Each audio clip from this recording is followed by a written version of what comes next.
With permission, I will update the House on the situation in Iran and the wider region and our response. Mr. Speaker, the United Kingdom was not involved in the initial strikes on Iran by the US and Israel.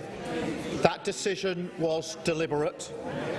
We believe that the best way forward for the region and for the world is a negotiated settlement in which Iran agrees to give up any aspirations to develop a nuclear weapon and ceases its destabilising activity across the region.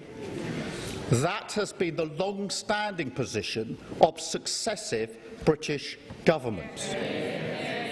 President Trump has expressed his disagreement with our decision not to get involved in the initial strikes. But it is my duty to judge what is in Britain's national interest. That is what I've done, and I stand by it. But, Mr. Speaker, it is clear that Iran's outrageous response has become a threat to our people, our interests and our allies, and it cannot be ignored. Iran has lashed out across the region.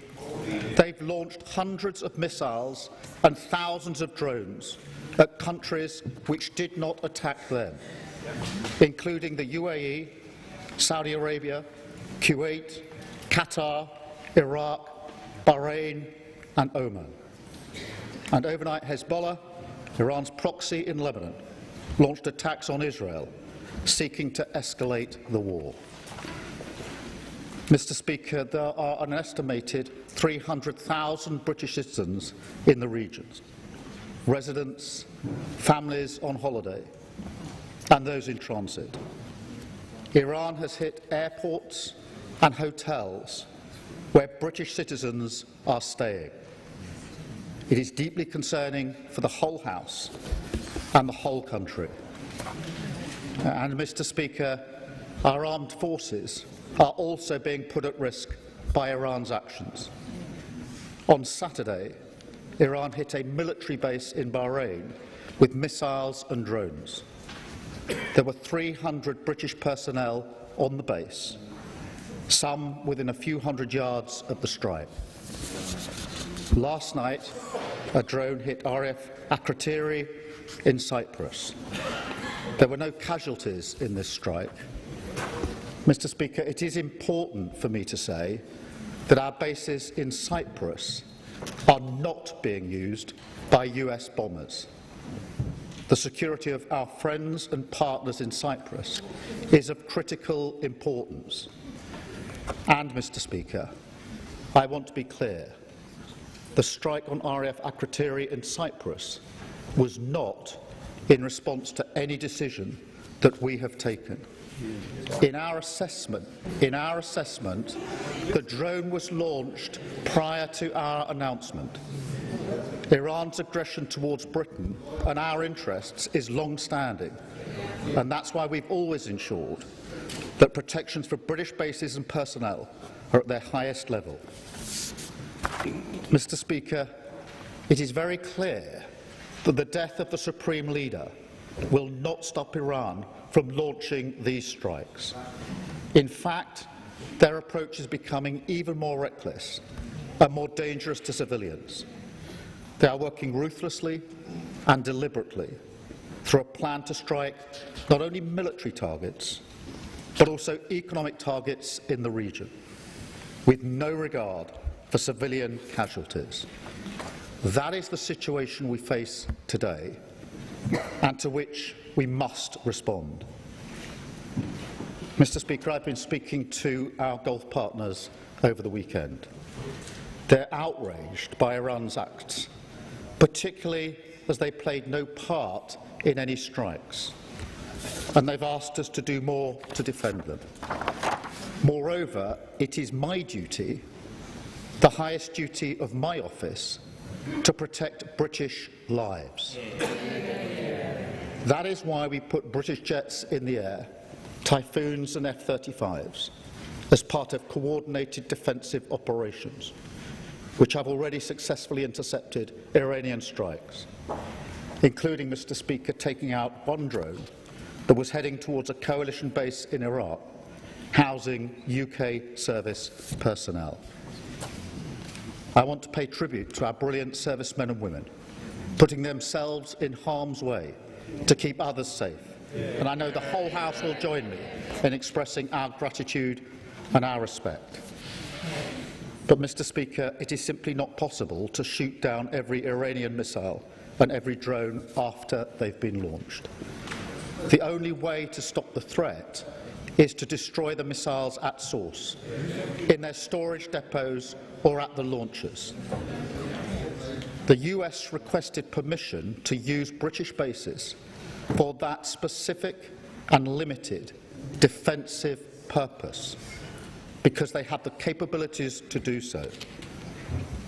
Yesterday evening, we took the decision to accept that new request in order to prevent Iran firing missiles across the region, killing innocent civilians, putting British lives at risk, and hitting countries that have not been involved. To be clear, the use of British bases is limited to the agreed defensive purposes. We are not joining the US and Israeli offensive strikes. The basis for our decision is the collective self-defence of long-standing friends and allies and protecting British lives. It is in accordance with international law, and we produced a summary of our legal advice which clearly sets this out. We will keep the decision under review. Mr. Speaker, we are not joining the strikes, but we will continue our defensive actions in the region. France and Germany are also prepared to enable US action to destroy Iran's capability to fire missiles and drones from source. I've been in close contact with President Macron and Chancellor Merz in recent days, as well as President Trump and leaders across the region to that end. Mr. Speaker, be in no doubt, the regime in Iran is utterly abhorrent. In January, they murdered thousands of their own people, the full horror of which is still hidden from the world. For decades, they have sought to destabilise the region and export terror around the world. Their proxies in Yemen have targeted British ships in the Red Sea. They facilitated Russia's attacks in Ukraine. The regime's tentacles have even reached these shores, posing a direct threat to Iranian dissidents and to the Jewish community. Over the last year alone, Iran has backed more than 20 potentially lethal attacks on UK soil, each of which, Mr. Speaker, we have foiled. So it's clear the Iranian regime must never be allowed to get their hands on nuclear weapons. That remains the primary aim of the United Kingdom and our allies, including the US, and ultimately this will have to be achieved at the negotiating table. Mr. Speaker, in this dangerous moment, our first thoughts are with our citizens in the region, friends, family members and constituents. I recognise the deep concern that the situation is causing for those involved and for communities across the country. We're asking all British citizens in the region to register their presence so we can provide the best possible support, and to monitor the Home Office travel advice, which is being regularly updated. Across much of the region, airspace remains closed, and local authorities are advising individuals to shelter in place. The situation on the ground may remain challenging for some time, so we're sending rapid deployment teams to the region to support our British nationals on the ground. And we're in close contact with the travel industry and governments in the region, including with our friends in the UAE, given the concentration of British nationals in that country. And we're looking at all options to support our people. We want to ensure that they can return home as swiftly and safely as possible. The FCDO phone lines are open to provide consular support, and ministers are available to meet MPs to discuss any individual cases.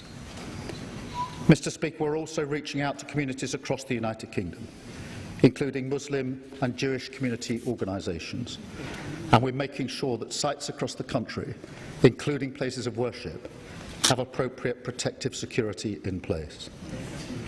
Mr. Speaker, the situation in the region is developing rapidly, so we will continue to update the House in coming days. Mr. Speaker, I've spoken recently about the toll that global events are taking here at home. They come crashing into our lives with ever greater frequency, hitting our economy, driving up prices on the supermarket shelves or at the pump, dividing communities, bringing anxiety and fear. That's why how we operate on the world stage matters so much. Mr. Speaker, we all remember the mistakes of Iraq, and we have learned those lessons. Any UK actions must always have a lawful basis and a viable, thought-through plan. I say again, we were not involved in the initial strikes on Iran, and we will not join offensive action now.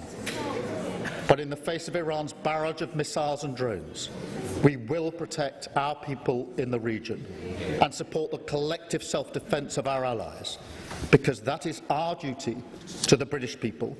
It is the best way to eliminate the urgent threat, to prevent the situation spiralling further, and support a return to diplomacy.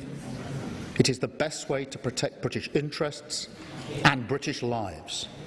That is what this government is doing, and I commend this statement to the House. Leader of the Opposition, Kemi Bednall.